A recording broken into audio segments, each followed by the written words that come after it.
ერთად ანუ არ იყო გრძელი, აი ესე. აქედან დაარტყავდი, გვერდიდან დაარტყავდი. ანუ კინოჯი გინახიათ ესეთი ძიმეც ძიმე არ არის ახლა ცოტა ხანი თურით ხომ, მაგრამ თუ ბევრი ამითი ამიტომ გრძელი ღვედი ქონდა და ზურგზე იკიდებდი ხოლმე მარშის დროს. ნუ ბრძოლის დროს უშუალოდ უკვე იხსენდა და ხელში ეჭირეთ. ესეც ფარი.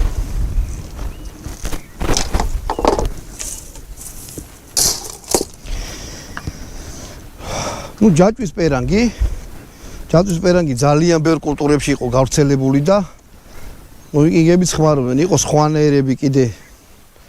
ანუ არ იყო რა ერთი რაღაცა სტანდარტი, ვინც რა საშუალობდა იმას იცოდა, მაგრამ ძირითადად აი ესეთი ხალათივით რაღაცა იყო, თავიდან ბოლომდე აქ გადახსნილია, სხვადასხვა კაი ნაჭისგან და აი ამაზე ღვედებს იხვევდნენ, რომ ამას ეფარფარა, ანუ რა, ანუ ბრძოლის დროს ხელი არ შეეშალა, მაგრამ უკვე დასვენების დროს ამას იხსნიდნენ და ეს განიერია, კარგად და შარვალი არის ფარტხუნა ამაზე.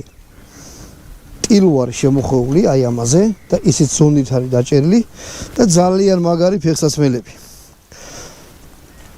აი კაი ხანივი არის ამით ახლა და ძალიან მოსახერხებელია რა, არის ფიქრობთ რომ რაღაცა შეგაწუხებთ რა, აი ესეთი წინდებზე ძალიან მაგარი შარვალი, აი ესე უნდა ჩასასმელი და მოსასხამი. იარაღზე ტრადიციული არ იქონდა აი ესეთი ხმლები და ცული. საბრძოლო ცული. ნუ ბრძოლაში შეიძლება მარტო ცული ეხმართ, ან მარტო ხმალი. ან ორივე ერთად, ანუ ხმალი და ცული. ნუ გააჩნდა ვის როგორ მოეხერხებოდა.